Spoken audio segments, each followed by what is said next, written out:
Well, we're here at the end of another year, and I'm here, and you've already seen the title, so we can probably just get right into it.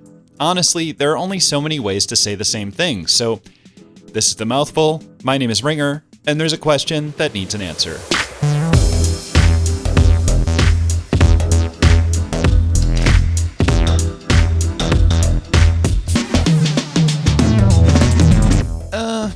No.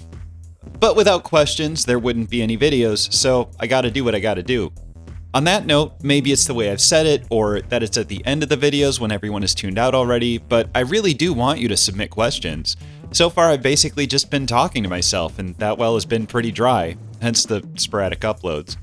But I digress. Today, we're here to talk about shoes again. Specifically Jordans. Specifically the Nike Air Jordan 3, which, as you may have guessed, was Michael Jordan's third signature model with Nike.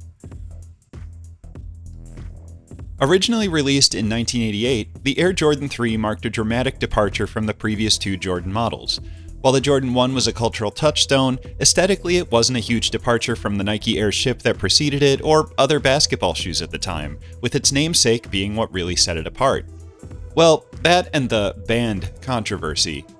See, back in the 1980s, the NBA had a rule that athletes' shoes had to be at least 51% white and in accordance with team colors, which resulted in shoes that were already pretty similar looking being even more indistinguishable aside from their logos. During a 1984 preseason game, Michael Jordan broke this rule by wearing a pre-production pair of Air Jordan 1s in the now infamous Bread, short for black and red, colorway. The NBA reacted by threatening to fine Jordan for wearing the shoes in future games, and Nike was quick to run with this by marketing them as banned. And it worked. Everybody wanted the shoe that the NBA wouldn't allow on the court. But the Jordan 2 never had that same level of hype, partially because Jordan, the best marketing Nike could ask for, was injured for a good portion of the 86-87 season, but also because they moved in a different, more upscale direction with an understated design that didn't really resonate in the same way. Even now, the Jordan 2 continues to be sort of the black sheep of the early models. But slumping sales meant that Nike's relationship with Michael Jordan was in jeopardy, and now they badly needed a slam dunk with his next shoe.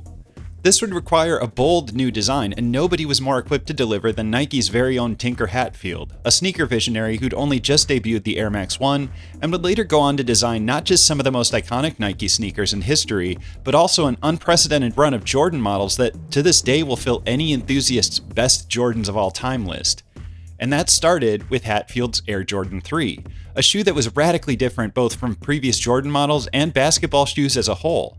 There was nothing else like them at the time thanks to the visible airbag in the midsole, the rubber heel counter with prominent Nike Air branding, the elephant print that would go on to become a Jordan brand staple, and for the first time, the Jumpman logo, a contribution from Jordan 1 designer Peter Moore.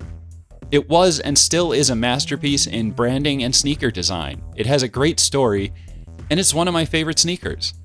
But as interesting as all this may be, none of it is new or different here, now in 2024, when multitudes of new and re-released Jordans launch every year. It doesn't help that most of them are boring or bad, which tends to be the case with any classic sneaker model. Nike in particular has been throwing an awful lot of spaghetti at the wall, and less seems to be sticking, but a little more on that in a bit. All that to say, I do think that the Jordan 3 probably had the most interesting offerings of any of the commonly retroed silhouettes in 2024, and there are three in particular that really stuck out to me. First up, we have the sophomore collaboration between Jordan Brand and Nina Chanel Abney, a visual artist known for her use of bold colors to explore and reflect contemporary culture and issues.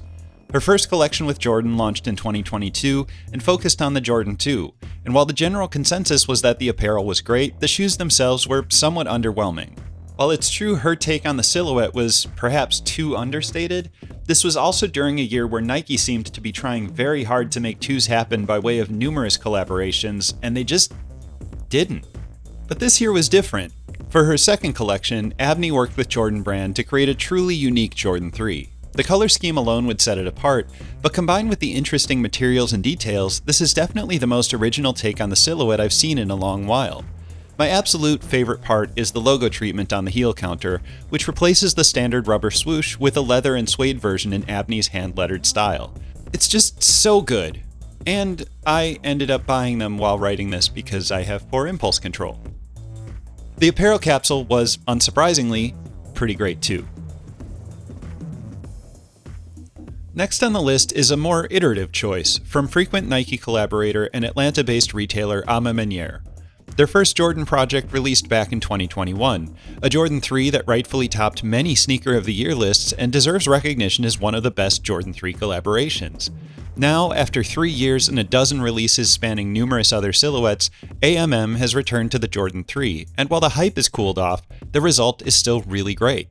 At a glance, you'd think this new pair, part of the While You Were Sleeping pack, was simply a black version of the original Raised by Women colorway.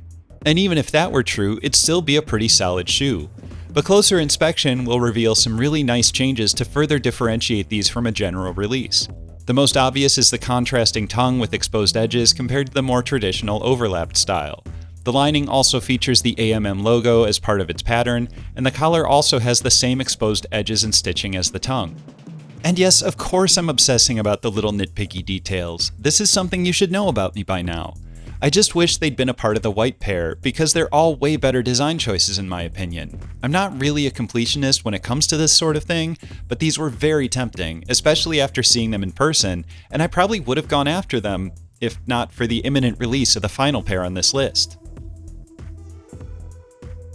This is not my first time talking about the Black Cement Jordan 3. Maybe you'll remember a segment I did about them back in 2020, but either way, my opinion has not changed. This is hands down the best colorway of the Jordan 3, and challenged only by the Chicago 1 for best Jordan of all time. And unlike the Chicagos that I also talked about somewhat recently, or the white cement 3s from last year, Nike actually made an effort to align these more closely with the 1988 release rather than trying to reimagine them. That sounds like a recipe for success, right? But the sneaker market has changed considerably in the last couple years. While things were already heating up before COVID, the pandemic shifted our collective focus toward material goods since we couldn't spend money on concerts or movies or traveling. Sneakers were of course caught up in this, and demand led to inflated resale values, which caused more and more people to get into flipping shoes as a side hustle. This was still going strong when the Lost and Found ones came out at the end of 2022, and even now you'd be hard-pressed to find a new pair for less than double their retail price, even though they are absolutely not worth that. More recently, a combination of rising prices for, well, everything, and more things to spend money on have caused people to be generally more cautious with where their money goes. There are still sneakers out there demanding insane resale prices, but it's not a reliable game to play anymore, and that's ultimately a good thing because it means resellers aren't as driven to buy up stock since that profit is no longer guaranteed.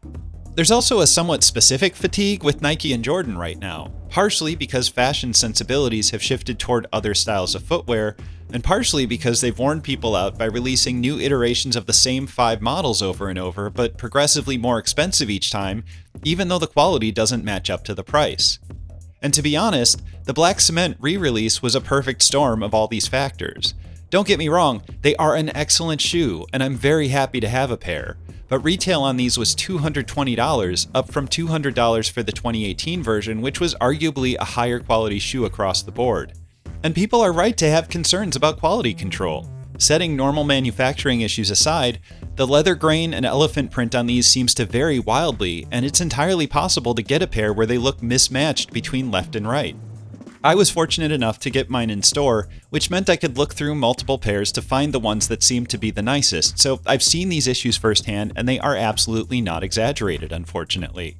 If you've been thinking about grabbing a pair on the secondary market, I'd recommend making sure you can see the actual shoes you're getting. It's just too much of a crapshoot otherwise.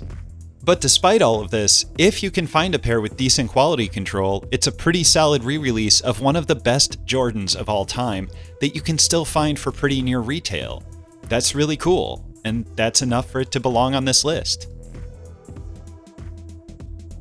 With all of this, you're probably not asking which of these was my sneaker of the year, and the answer is none of them.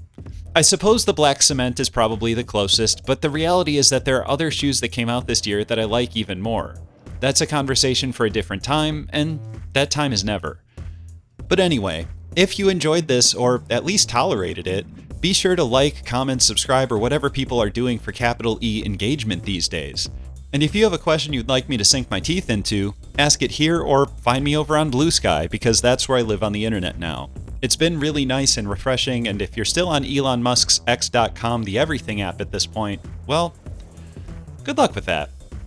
Thanks for watching. Happy holidays. Ringer out.